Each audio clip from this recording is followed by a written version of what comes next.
समझाया, कल कोशिश की और मेरे ख्याल में गलत पैगाम चला गया। वो इलेक्शन पे आए या ना आए, अगर वो आएंगे तो ठीक है, जनरल इलेक्शन पे हम चले जाएंगे, लेकिन अगर वो नहीं आते तो हमने इसी महीने इंशाल्लाह प्रोविंशियल असेंबली से को डिसॉल्व करके हमने फिर अब इलेक्शंस की तरफ निकल जाए। या तो हमारे साथ बैठे और बात करें कि जनरल इलेक्शन की हमें डेट दें, नहीं तो फिर हम अपनी असेंबली डिसॉल्व करेंगे। आप अच्छी तरह सोच लें, ड्रामा देने की जरूरत नहीं है, कोई मुज़ाकरात उनकी जरूरत है, हमारी नहीं है। कदम भी उठा सकते हैं अगर हमारे इत्तेहादियों ने इजाजत दी। असेंबली अगर आपने तोड़ी खान साहब तो बेआसरा आपने होना, हमने नहीं होना। Farmer army chief Qamar Javed Bajwa साहब थे, वो इसकी मिन्नत करते रहे, ये सारी अपोजिशन आके बैठी है।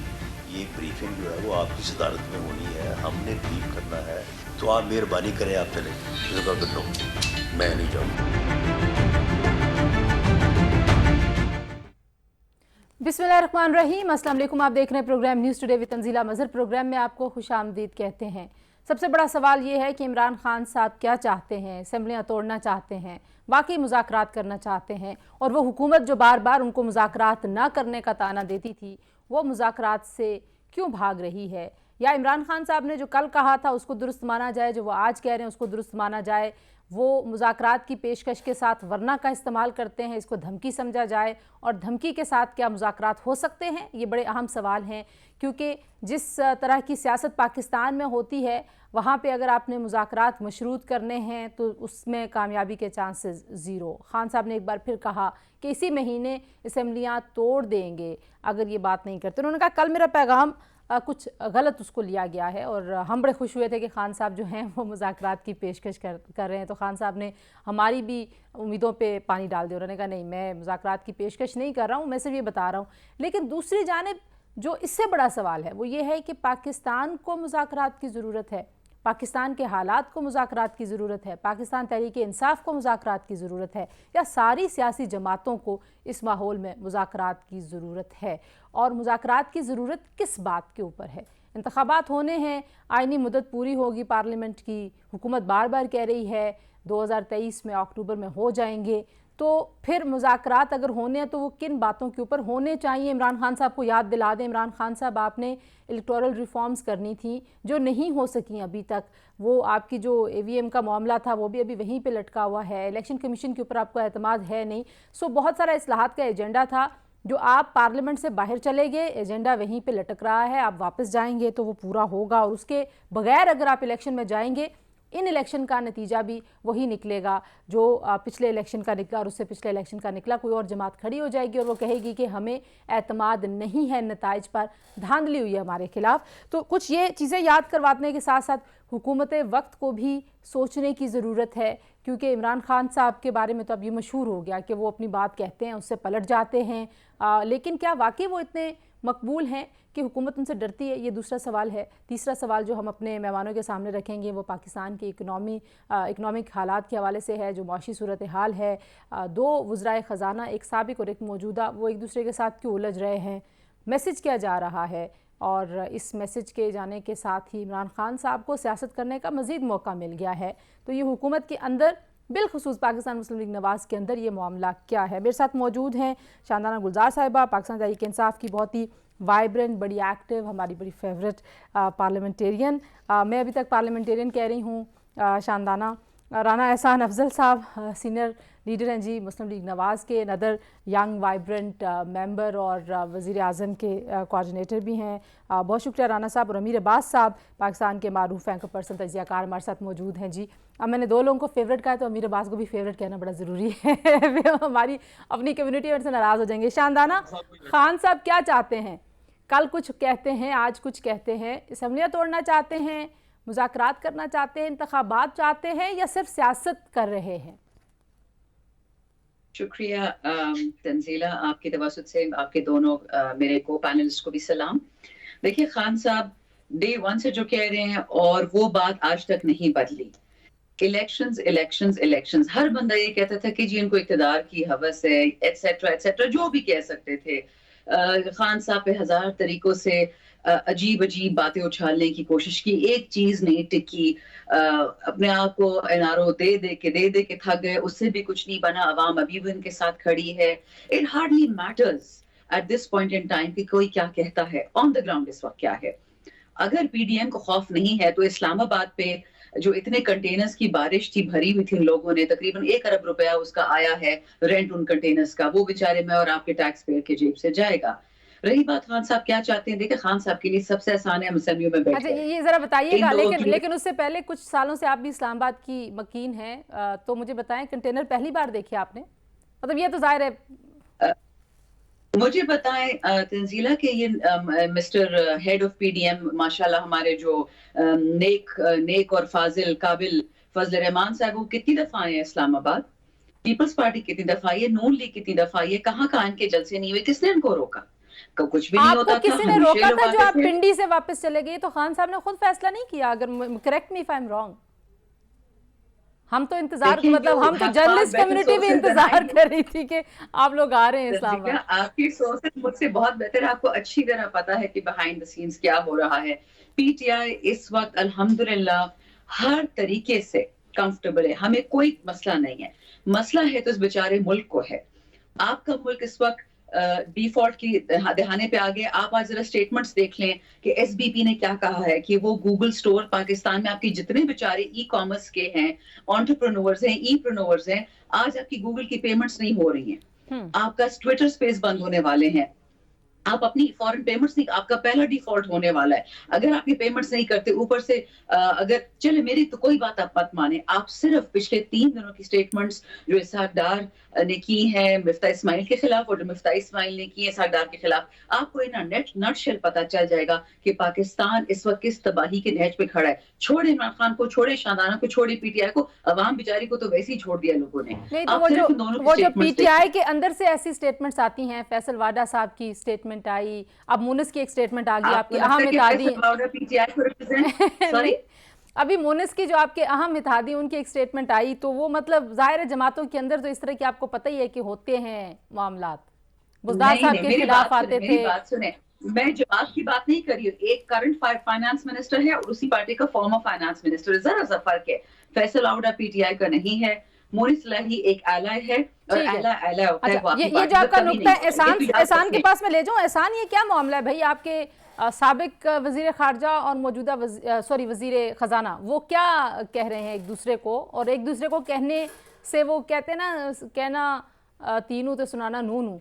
अब हो ये रहा है कि वो तो जो भी एक दूसरे को कह रहे हैं, आप देख लें कि आपको पीटीआई क्या कह रही है और आपको सारे आपके जो क्रिटिक्स हैं वो क्या कह रहे हैं।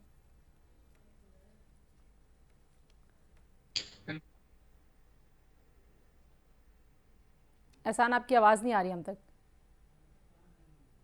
ओके, आई थिंक डिस्कनेक्ट भी हो गए हैं एहसान। अमीर अब्बास साहब, आप क्या समझते हैं? शाहदाना कह रही हैं कि सिर्फ इनके दो जो वज़राए ख़जाना हैं साबिक और मौजूदा, उनकी स्टेटमेंट्स देख के आपको अंदाज़ा लग जाएगा। लेकिन पहले मुझे ये भी बता दें कि खान साहब क्या चाहते हैं आपके ख्याल में? कल खान साहब ने कुछ कहा, आज उन्होंने कुछ और कहा। देखिए, एक तो सियासतदान कोई भी हो, वो इमरान खान हो या दूसरी साइड के सियासतदान हो, थोड़ा बहुत बयानात में फर्क ऊपर तले हो जाता है। ये कोई इतनी मैं समझता हूँ कोई बड़ी बात नहीं है। असल उनका जो मुद्दा है या जो असल मकसद है इमरान खान का, जो वो फेस ऑफ इट जो हमें नजर आ रहा है, जो वो कह रहे हैं, अब उनके दिल में कौन सी कोई शरारत है या उनके दिल में कोई निफाक है, उनके दिल में कोई और मकसद है, वो तो हम नहीं जानते। लेकिन जो 8 महीने से वो कह रहे हैं बजारन, वो ये है कि इलेक्शन होने चाहिए मुल्क में, क्योंकि मुझे गैर आईनी गैर कानूनी तरीके से या साजिश के तहत निकाला गया।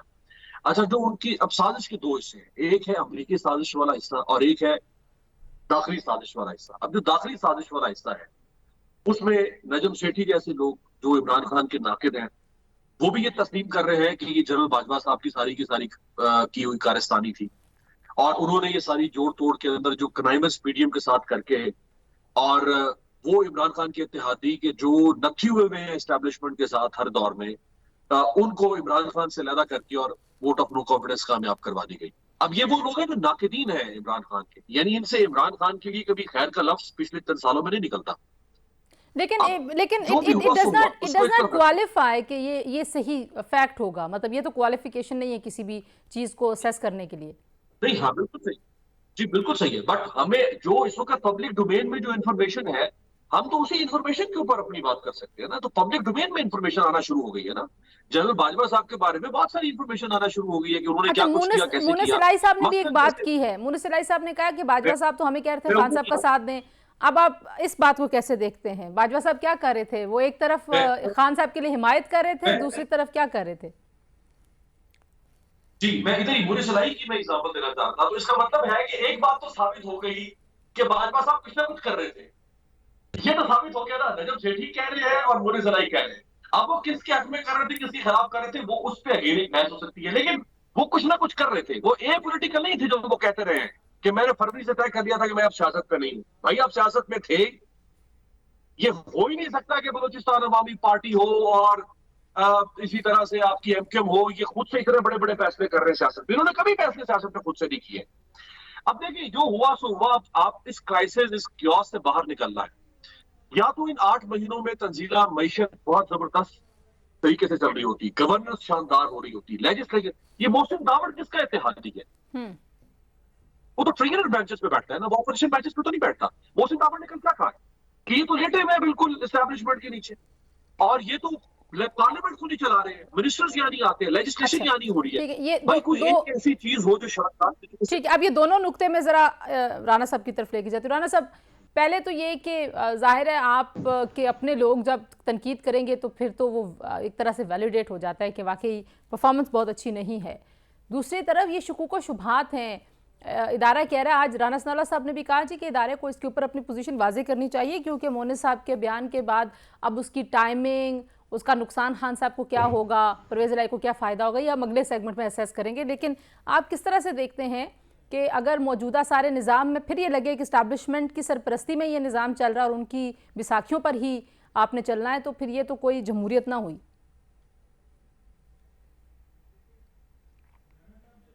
देखिए, सबसे पहले तो जो उन्होंने एक आर्टिकल लिखा मिफ्ता साहब ने, जी जी। और उसके ऊपर जो है शाहजेब खानजादा ने सवाल पूछा और कुरैदा के आपका क्या पॉइंट ऑफ व्यू है।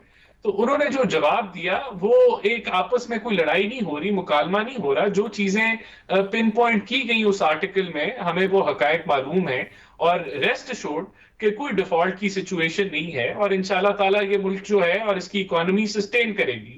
तो वो उनका जवाब दे दिया। डेली कोई मामला ये चल रहा है, बहस मुबाहिसा हो रहा है, ऐसा कुछ नहीं है। देखिए, नंबर 2, आपने जो दूसरा सवाल आपका, हेलो, आवाज आ रही है? जी राणा साहब, आ रही है आवाज, आ रही है जी। राणा साहब आपकी आवाज आ रही है हमें।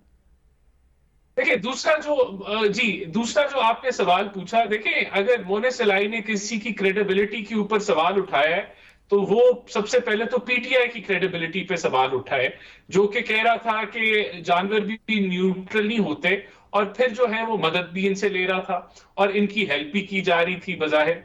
तो ये तो जो है एक पूरा जो नैरेटिव है पीटीआई का, वो चैलेंज हो जाता है इससे, और इनका बेनकाब हो जाते हैं कि किस तरीके से इनके सारे मामला चल रहे हैं। और बिल्कुल जहां बाजवा साहब जो बातें कर रहे थे, वहां मैं जरूर समझता हूं कि अब एक एक्सप्लेनेशन की जरूरत है कि अगर वाकई ऐसे था तो ये तो बड़े मामला गंभीर है। तो ये जवाब उनकी तरफ से आएगा और उन्हीं की तरफ से आना चाहिए, और तब तक मैं समझता हूं ऐसा तो नहीं होगा जो आज आपके कमेंट करना जो है वो, कल ऐसा तो नहीं होगा जो आज आपके साथ खड़े हैं वो भी कहीं कह दें कि बाजवा साहब ने हमें कहा था? देखिए, अगर होगा तो तब इस पे जरूर डिबेट की जा सकती है, लेकिन अभी जो हकायक हैं वो तो ये है कि मोनिस साहब ने जो रेवलेशन की है उससे पीटीआई की क्रेडिबिलिटी और उनका नैरेटिव जो है वो धर्म भरम हो जाता है। ठीक है, वो बुरे तरीके से वो पिट जाता है, और वो तो सिविलियन सुपरमेसी की बात करते हैं। वो कहते हैं कि लेकिन उनके जो एक्शंस हैं, उनकी जो डिमांड्स हैं, उनके जो नैरेटिव्स हैं, वो टोटली उसके कोलाइड करते हैं। अच्छा शानदाना साहब, मुझे ये भी बताइए कि ये जो एहसान बात करें कि पीटीआई की क्रेडिबिलिटी ऑन दिस प्रिंसिपल, क्योंकि अभी भी आपके जो सीनियर लीडर्स हैं वो ये कहते हैं जी कि आर्मी चीफ को चाहिए कि वो कहें, शहबाज शरीफ साहब के ऊपर दबाव डालें कि मुल्क को ज़रूरत है। हम एक लम्हे के लिए मान लेते हैं कि मुल्क को वाकई इलेक्शन की ज़रूरत है, हम सारे इस पे एग्री कर लेते हैं, लेकिन आर्मी चीफ साहब का तो ये काम नहीं है, तो उनकी तरफ क्यों देखते हैं आप लोग? शुक्रिया तंजीला। अगर आपको याद है, आपके शो पे मैंने 1000 दफा बताया, पूरा एक्सप्लेन किया, vote of no confidence inorganic था, रजीम चेंज कैसी हुई, डॉक्टर असद मजीद के साइफर का इशू, और अब तक कि सुप्रीम कोर्ट ने ना पार्लियामेंट ने किसी इदारे ने भी वो साइफर डिक्लासिफाई करके दे दें, मत क्लासिफाइड वर्जन खोलें, बट अवाम के सामने एक दफा वो खोल के रख दें कि वो साइफर में क्या लिखा था, उसमें क्या इंस्ट्रक्शंस आई थी, किसको आई थी। तो अगर वो खोल के रख दे तो पीटीआई को तो बयानिया तबाह बर्बाद हो जाएगा। ना साइफर सच्चा, ना रजीम चेंज सच्ची, और ना हमारी कोई बात सच्ची। बस फिर पीटीआई का मैंडेट खत्म हो जाएगा, इलेक्शंस कैसे हो जाएंगे। खुद ही अपनी बातों से पीछे हट गए ना शानदाना, खुद हटते जा रहे हैं अपनी बातों से पीछे। हटे, सुने ना, बिल्कुल नहीं हटे। देखिए, थोड़ा अंग्रेजी का फुकदान है पाकिस्तान में। खान साहब ने बोला था, I have put this trauma behind me. Putting it behind you doesn't mean कि वो हुआ नहीं था, कि मतलब अब आगे बढ़ना है, मुल्क को ठीक करना है। अमेरिका को क्यों रोए जब अपने बिकने को तैयार हो? ठीक है, उन्होंने ये कहा था। अमेरिका वाले तो नहीं बिकते ना, पाकिस्तानी बिकते हैं, हम तो इस बात का है। अच्छा, अब आगे बढ़े। अब बात आती है मुनीस सलाही पे। देखिए, मुनीस सलाही की बात है, जिस तरह मीर अब्बास साहब ने कहा, आई थिंक जो सबसे गमगीन बात है वो प्रूव होती है कि जो 10 दफा स्टेटमेंट आई है उन क्वार्टर्स से, एक दफा कहते हैं कि जी हमने फैसला किया कि हम फरवरी में न्यूट्रल हो गए, फिर अप्रैल में हम अनन्यूट्रल थे जब मुनीस सलाही के मुताबिक उनको ऑर्डर दिया गया कि खान के साथ खड़े हों। अगर ऐसा था तो फिर वो क्यों आए? वो तो मुनीस सलाही से पूछना चाहिए, मैं तो उसके जवाब नहीं दे सकती। आप उनको साथ क्यों रखे हुए हैं? वो लोग जो एस्टैब्लिशमेंट के इशारों पे चलते हैं, उनका क्यों आपके पास क्यों गुंजाइश है उनकी इक्तदार के लिए, हुकूमत के लिए? वाई? ये तो आपने $1 बिलियन क्वेश्चन पूछ लिया। और अगर ये सवाल हम डायरेक्ट करें इदारों को ही कि वाई, अगर अभी भी जिस तरह हम सुन रहे हैं कि इदारे के अंदर सोल सर्चिंग हो रही है, कि जो हमारे अफवाजे पाकिस्तान जो जेन्युइन लोग हैं, लेकिन जो आप भी डिसोन करें ना है, शानदाना। मसला ये कि सियासी जमातें भी तो डिसोन करें, मुनीस इलाही को डिसोन करें, परवेज इलाही को डिसोन करें, जो अपना फैसला सियासी नहीं लेके आए बल्कि एस्टैब्लिशमेंट के कहने पे आए। आप लोग क्यों नहीं डिसोन करते? प्रिंसिपल तो आप ले रहे हैं ना। नहीं तो दे आर नॉट आवर। एक second Tanzila, you getting it wrong. जिस तरह डॉक्टर फहमीदा मिर्जा अपनी मर्जी से बैठी हैं पार्लियामेंट में, हम उनको ना ऑन कर सकते हैं ना डिसऑन को, क्योंकि वो हमारी एलाई थी। ठीक है, इसी तरह मुनीस सलाही ना ऑन कर सकते हैं ना डिसऑन कर सकते हैं। अगर वो हमारे साथ तब जनरल बाजवा साहब की वजह से कहने बैठे हुए थे और अब अपनी मर्जी से बैठे हुए हैं। अच्छा, तो मुझे जरा यहाँ पे ब्रेक लेने दें शानदाना, यहाँ पे ब्रेक ले रहे हैं, ब्रेक से वापस आएंगे। जी, यही नुक्ता है कि सियासतदान अपने उसूल वज़ा करने के लिए ऐलान तो कर रहे हैं, सारी तरफ से ऐलानात हो रहे हैं, अच्छे ऐलानात हैं, मतलब इसको हमें वेलकम करना चाहिए। प्रैक्टिकली साबित क्यों नहीं करते? कॉलोफिल में तजाद कब ख़त्म होगा? ब्रेक के बाद इस पर बात करते हैं, हमारे साथ रहिए।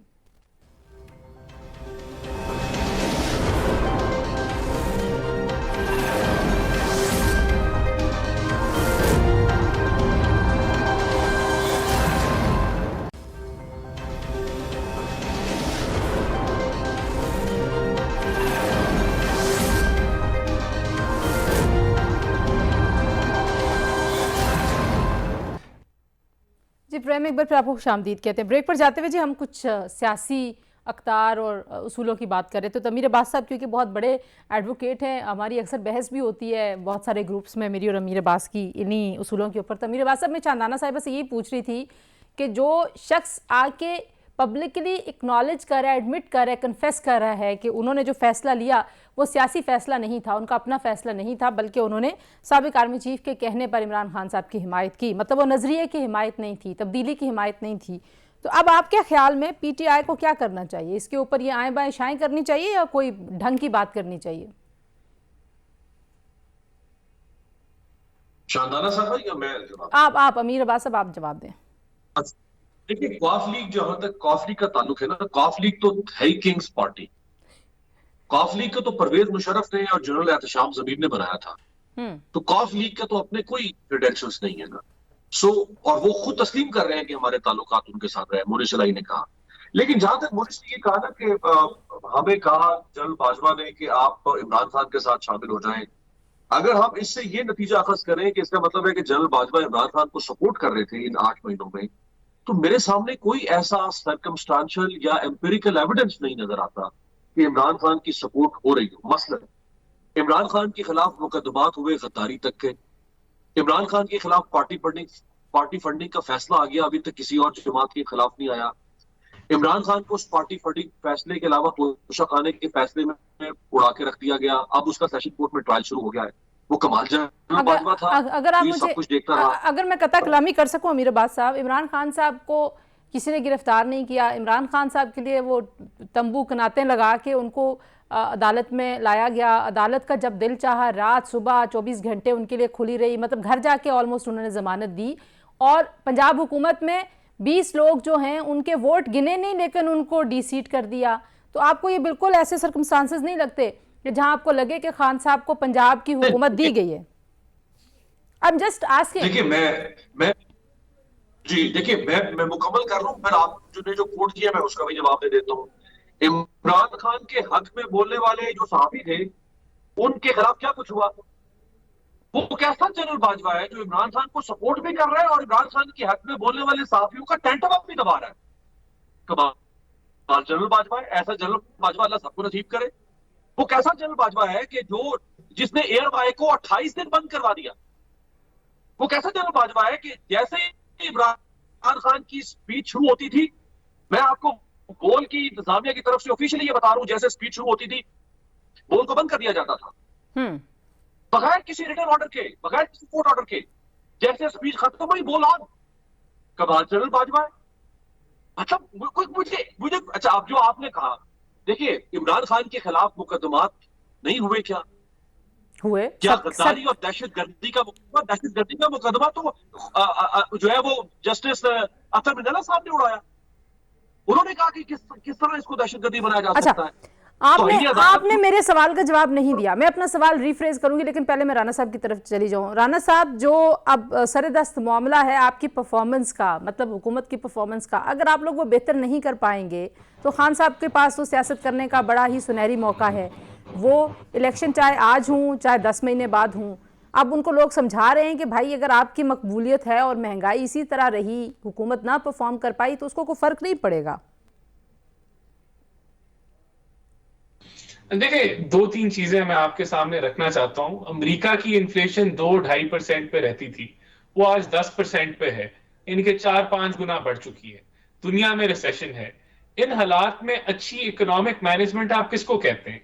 देखिए, हमें डॉलर्स की लिक्विडिटी का क्राइसिस है, बैलेंस ऑफ पेमेंट का क्राइसिस है।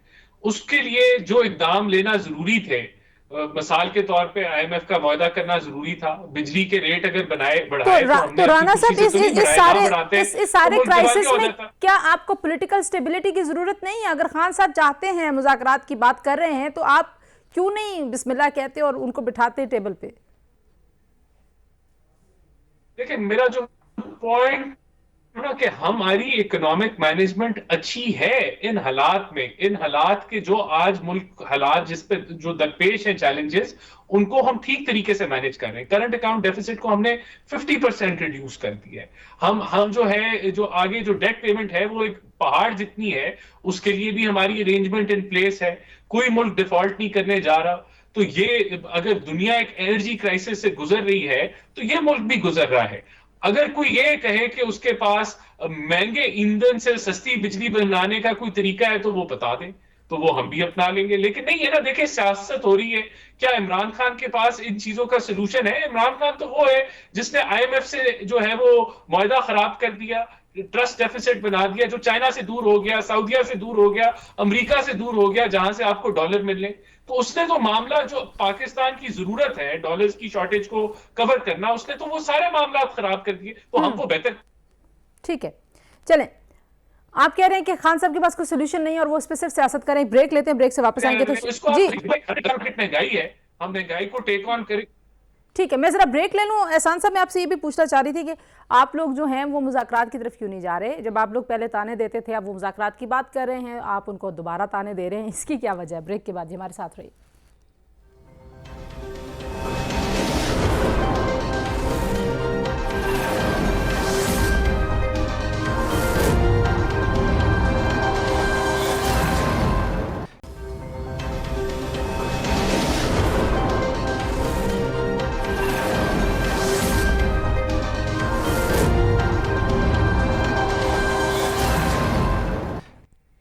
अच्छा मास्टर जी एक बार फिर आपको खुशामदीद कहते हैं। अब ये जो सियासी मौक़िफ़ में ऊंच नीच होती है, अमीर अब्बास साहब कहते हैं कि किसी न किसी में कोई फ़र्क तो होता है। ज़ाहिर है ये कितनी लंबी बहस है कि इस 1 घंटे के स्लॉट में ये बहस हम समेट नहीं सकते, लिहाजा वे फॉरवर्ड पूछ लेते हैं।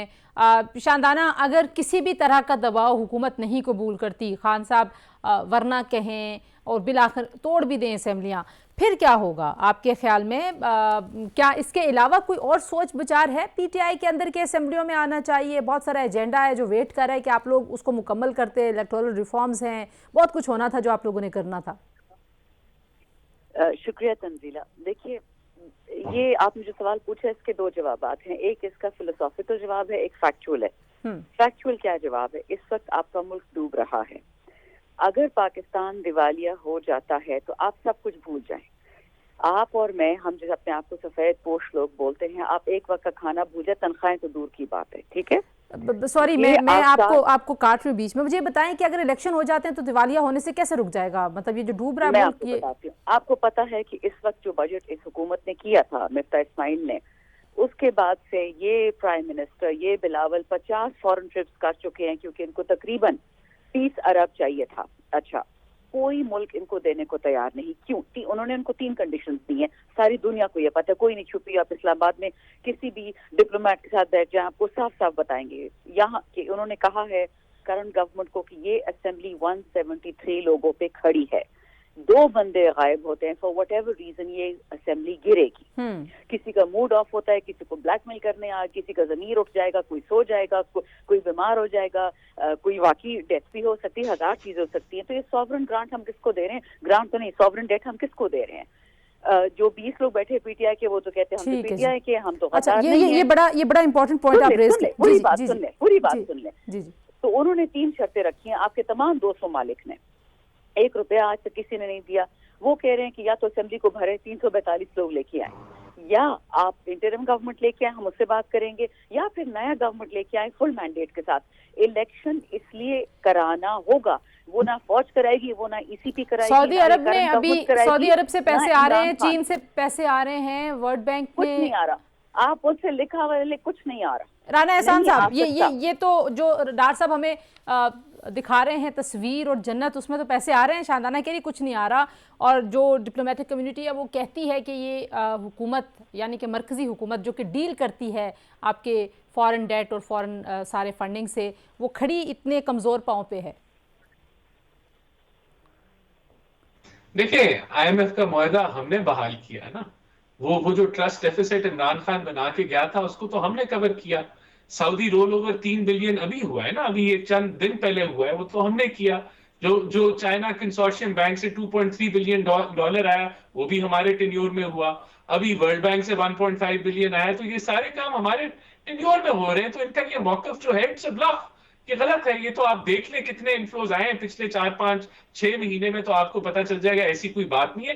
प्रॉब्लम यही तो इमरान खान का इशू था कि इमरान खान ने IMF से भी बिगाड़ ली, जिस तरह श्रीलंका ने बिगाड़ी थी, वो दिवालिया हो गया। तो वही हमें इमरान खान लेके जा रहा था। इमरान खान ने चाइना से भी बिगाड़ी हुई थी, सऊदिया से भी, अमेरिका से भी। तो इमरान खान तो उस पोजीशन में ही नहीं है कि ये लिक्विडिटी जो डॉलर शॉर्टेज है उसको वो जो उस मामले को वो हैंडल करता, उसको तो कर ही हम रहे हैं। पैसे आ रहे हैं कि नहीं आ रहे? पैसे आ रहे हैं कि नहीं आ रहे? आ रहे। बॉन्ड्स की पेमेंट हो जाएगी कि नहीं हो जाएगी? पैसे आ रहे। अभी हम लोग बॉन्ड की पेमेंट हो चुकी है। स्टेट बैंक को जो है वो फाइनल लेटर जा चुका है कि आप इशू कर दें उस पेमेंट को। It is done. अमीर अब्बास साहब, ठीक है, अमीर अब्बास साहब, what is the way forward? आखिरी जो नुक्ता था वो मैं ये पूछना चाहती हूँ, मुज़ाकरात की जरूरत बुनियादी तौर पर किन इश्यूज के ऊपर है? छोड़ दें इलेक्शन तो अक्टूबर 2023 में होने, ये हुकूमत फैसला कर चुकी है। देखिए तंजीला, डेमोक्रेसी में वे फॉरवर्ड सिर्फ और सिर्फ जब क्यास और क्राइसिस आ जाता है। तो दुनिया की तारीख भरी पड़ी है। मैं आपको एक छोड़ के 1000 ऐसे रेफरेंस दे सकता हूं, लेकिन 2 रेफरेंसेस शॉर्टली आपको दे सकता हूं। हमारी तरह का एक तरक्की पजीर या डेवलपिंग कंट्री है मलेशिया। मलेशिया में आज से 3 हफ्ते पहले इंतखाबात हुए हैं। अभी वहां पे 10 महीने की मुद्दत पड़ी थी पार्लियामेंट की, 10 महीने की। लेकिन वहां पे हमारी तरह पॉलिटिकल क्राइसिस चल रहा था। जो उनके वज़ीर-ए-आज़म थे इस्माइल याकूब साबरी, उन्होंने पार्लियामेंट को 10 महीने पहले तहरील करके 3 हफ्ते पहले इंतखाबात करवा दिए। अक्टूबर में पार्लियामेंट तहरील होगी। बरतानिया ये तरक्की पजीर मुल्क है। अब आप एक तरक्की याफ्ता मुल्क की मिसाल सुन लें। बरतानिया 2015 में वहां पे डेविड कैमरॉन आता है, 2016 में कहता है मुझसे मुल्क नहीं चल रहा, ये मुल्क सब तुम्हारे हवाले साथियों, चला जाता है। उसकी जगह पर आ जाती है थेरेसा मे। थेरेसा मे कहती है अभी मुझसे मुल्क नहीं चल रहा, 2016 में आती है, 2017 में कहती है मैं इलेक्शन करवाऊंगी, किसी ने इलेक्शन नहीं मांगा, इलेक्शन करवा देती है। अच्छा, 2017 में फिर इलेक्ट हो जाती थी उस इलेक्शन में। सही। 2019 में कहती है मुझसे अच्छा, मुल्क ये संभाला जा रहा, मैं इस छोड़ पे के आपसे जा बहुत बहस रही। करना चाहती हूँ कि हम कैसे रिलेट करते हैं पॉलिटिकल जो हमारा कल्चर और जो जिस तरह का क्योस हमारे यहाँ है, लेकिन वक्त कल्चर, वो इंसान है हमारे जैसे इंसान है। ये ठीक क्या है। बात होगी, दुनिया की अच्छी मिसालें जब हम एग्जाम्पल है तो क्या कि हम अडॉप्ट नहीं कर सकते, क्यों ना अडॉप्ट करें भाई, हम दुनिया की अच्छी मिसालें। नहीं, फिर वो दुनिया का धन भी हमने adopt करना फिर वो लेटर एंड स्पिरिट पे करनी चाहिए ना, नहीं, डॉक्टर हमने खान नो साहब। कॉन्फिडेंस अडॉप्ट किया ना।